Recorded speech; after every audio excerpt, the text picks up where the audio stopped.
What's up guys, I'm back with another video. So if you're joining me for my last video, then that's great. If you're new and haven't seen the first video, then please check it out, link will be in the description. And this video is going to be probably titled something along the lines of, what's it like working away? So often my job requires me to work away. I've probably worked away half of the year. So I've worked in Isle of Wight. Obviously I live in the United Kingdom, so I've worked away in Isle of Wight, Portsmouth, and Solihull, which is near Birmingham, or in Birmingham, rather on the outskirts really. Those are the three main areas within the United Kingdom that I work away at. And in my job I've been working there about a year and a half. And I know for a fact that my colleagues tend to go to European countries such as Sweden, the Netherlands and Germany as well for work. So hopefully that for the near future will be for me. But nevertheless, on that is another sort of video or description. This one's what's it like working away. So after spending about maybe 5-6 months on the road, working at different sites, staying in different places, working away definitely does have its toll, and for me, I'm getting to that point where I don't want to do it anymore. And it's not because of the fact that I don't like working away. I know all the sites that I work at now, as I work for a very global company, I know everyone there, they're all friendly enough to me. They give me coffee, everything, every time I'm there, so it's all really good. And I really do like working in these other sites more than actually the main site I work at. It's just the whole fear and anxiety of travelling, as well as this time in the evening where we didn't actually get to do anything. And you know, if I finish work at 5:30, 5 o'clock, sometimes 4:15 on a different site, I have a whole bunch of time where I actually didn't do nothing. And sometimes it can be a good old 7 to 8 hours depending on what time I go to bed. And that truly does suck. It puts your mind in a constant thought process of, what should I do? What should I do this? I'm thinking about something that's happened 2 years ago, which in reality, I wouldn't be thinking about if I was busy. And okay, you have the counter argument of, let's do something, let's find something to do. If you're working away for 6 months straight, then it's probably easier. You could probably sign up to a gym, or sign up to a leisure club, go swimming, play tennis, play golf, and you're probably bound to meet people within that 6 months. That's not just work colleagues, and actually could potentially be very good friends for the near future. But for my job, well, I'm usually working somewhere for maybe a week, 2 weeks, back at my home site for a week, back to somewhere else a week. So I'm never actually fully at the same place for a lengthy period of time, which doesn't allow me to take benefits such as the gym membership, as obviously most gyms only take a 1 month membership in advance, and the ones that possibly don't do that and they do the daily or weekly one are fairly pricey, and the work's not going to cover that. I become out of my own pocket, which obviously for an hour a day I didn't really want to do. I could go running, but running I can't do for 6 hours a night.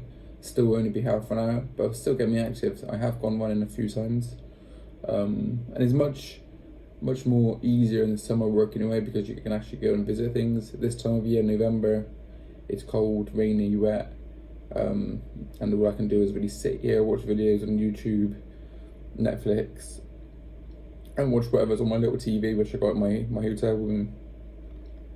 So I think the main side is there's nothing to do when you work away, apart from obviously do more work, so the company benefits from you.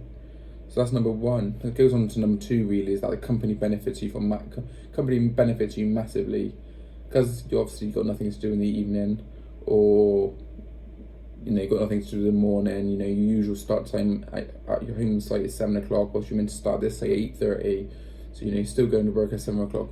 The company are getting massive out of you for the same pay, or for maybe a little bit extra, and you're not benefiting or reaping any rewards in. And for me, this instance is exactly the same. I've worked maybe 10-hour shifts when I've been away before. For not this time, but when I've been away before, I've probably done 10-hour shifts, and I only get paid for 8 of those hours. And it's not it's not like it's bad pay, it's really good pay, but those 2 hours that pay you're missing every day for those 5 days you're there equates to 10 hours, which is one full day's pay and just a bit more. And you can imagine if I'm working away 3 weeks in a row, that's 30 hours. That's a week's worth of work gone. Which is obviously, you're missing a load of pay, and now they're reaping the rewards with the companies reaping the rewards. And as my colleague once said, you can't do anything for you can't do too much for a good firm. And I strongly believe that. But when they're potentially taking advantage of you because you're working away and you've got nothing else to do, then I think maybe something needs to be added in there. And it's something I brought up with my manager at work and stuff. So it's raised, it's noted, so it's not too bad. So that's two. The third one, as I mentioned in point number one, would be the anxiety in travel working away. Most of the places I go are maybe a 3.5 hour drive. If you're working at Isle of Wight, I got to catch a ferry across. You've got to be half an hour there before your ferry leaves, and I tend to start work there at 8 o'clock, which means if I get the 7 to 8 one, I'd be late for work. So then you get the 6 a.m. to 7 a.m. one, which means I'd have to either leave my house at 2 o'clock in the morning on Monday, or leave Sunday night and stay over in Southampton, which is not the key. So yeah, the travel time and the anxiety of working away it plays in a big factor of what it feels like to work away. And I know a lot of people, maybe a lot of contractors or other piece of business people stay away quite a lot, and maybe they wouldn't feel as bad as what I do with it. And I don't feel bad. I love working away with different people and stuff. It's just that there are many different positives and negatives that there is working away. All my mates claim, well, you're working away, you must be doing great in your job. Yeah, that's true. I'm not doing too bad in my job. I'm doing good in my job, but working away is not as good as what it seems.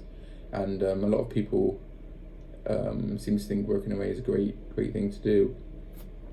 And obviously, the more often I work away, the more of an anxiety I get, and that's not good either, not for me or for my family around me, because there's always, what if my car breaks down? What if something goes wrong? What if I can't do something or can't fix something in this site? What if someone doesn't like me there? There's always this what if, and as a person, you want to know what's going to happen. And in your normal 9 to 5 or 8 to 5 job, you know what's going to happen. Whilst working away, you don't, which is fine by me. You got to adapt or die at the end of the day, and I'm forever adapted into these situations. I've got one more, I think, from the top of my head anyway, would be staying in different places. Staying in different places, it's quite hard. Obviously, when you're staying away from on a holiday, maybe you go to Tenerife, America, Florida, or America's in Florida, but Australia, places like that, you're staying away on holiday with your girlfriend, your family is different, you're all excited.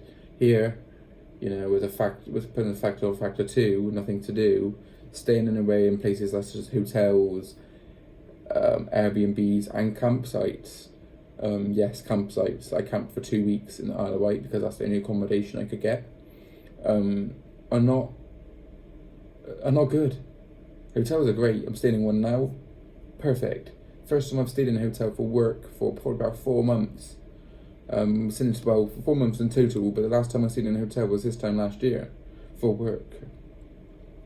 So hotels are great, I can't fault them. If I'm going to work away, then working in a hotel is great. But the way that my company does it is that they give me an allowance, and if I spend that allowance, I get different daily allowance for the 5 days. If I don't spend that daily allowance on each day, then I keep the money. So I want as cheap accommodation as possibly can, as well as having maybe cheap but decent food. So maybe a Tesco meal deal and then a Wagamama's in the evening or something. So it's only £13 or £15 a day on food, which is hardly anything if you considering you could eat a Wagamama's for lunch and a Wagamama's for tea, for example. And staying in a hotel is fairly pricey, and obviously you don't want to stay in all the time because there's no positives working away. And if I stay in a cheap accommodation like Airbnb, and you can often get an Airbnb for maybe £40 for 2 days or £20 a night. And if you're staying there for 5 days, that's £100. Then you're reaping the money in which they're giving you. So it is definitely staying in different accommodations is awkward, Airbnbs are awkward. You know, you're staying in someone's house, you don't want to disturb them, but you still want to feel comfortable. And feeling comfortable in an Airbnb sucks. Campsites, not many people stay away in a campsite for work, but when it was Isle of Wight in the summer, everywhere was booked, B&Bs were booked. Premiering was £240 for 2 nights, so I couldn't imagine what it would be for a week. And I stayed 2 weeks there consistently, and I didn't look for 2 weeks. I only looked for 2 days because my tent broke. So yeah, premiering was awful. And then obviously hotel, there's no disadvantage of a hotel. It's just that you're stuck in a room basically, and back to point 2 is you're doing nothing. So I think these are the main points for me anyway. I've probably got a few more that I can probably mention off the top of my head. But I don't want this video to go too long. It's only reaching the 11-minute mark. So I'll just recap them real quick and we'll head out. Not too sure what I done that for. Who knows? So point 1. Jesus. I forgot what point 1 was now. I've gone on for so long. So there was point 2, which was obviously nothing to do when working away. There was point 3, which was the anxiety and the travel. And there's point 4 of accommodation. I'm sorry, I can't really remember point 1. My brain is completely gone. I've been working all day today. So yeah, it'll be back in there anyway. But those are 4 points that I find quite strong and the main points for me working away. I could digest into each point more descriptively if you want. Just leave a comment down below. And this video's hitting 12 minutes now. I don't want it to run on too long. So if you wouldn't mind dropping a like, comment, turn on those notifications, and I'll get back to you with another video probably tomorrow. So I'm going to try and release this now on the 19th of November, which is a Tuesday. But if I don't, then it'll be on the 20th, and my 20th video will be on the 21st. So just be a day behind, but I'll try and get them up the same day uploaded.